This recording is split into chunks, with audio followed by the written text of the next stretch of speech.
Hey guys, we're back. David's actually working on the 65 Impala for a friend of ours. He is cutting the floor pans out. That look a lot better than the last car. But he's trying to take them out by the rivets, spot weld rivets right now, so he can drill them out and actually put the toe board in.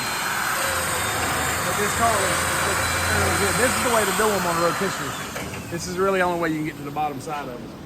When you get old, you can't crawl underneath them. I mean, he said it. So he said, but you can see over the years the damage has been in the floor pan. I know that looks bad, but honestly, for stuff we work on, that's not that bad. So we're gonna finish up the floor pans. Got the trunk in it. We got all that done. Got all that done Friday. And we got it all sealed up. Borders is on. We got to tack them on the bottom.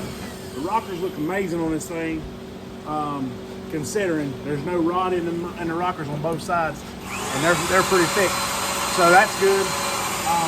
Got a little bit right here we got to fix, and then there's a couple other spots, but the wheel wells look good. It really is a decent car.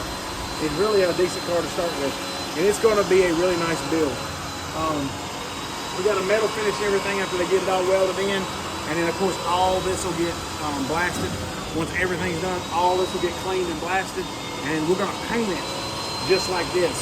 Black underneath, and it'll be cleared like this. So all this will be cleaned off and everything, and it'll be a really phenomenal paint job when we're done. But stick around guys, and we'll talk about this thing down the road. And y'all will get to see it when it's painted. But we're really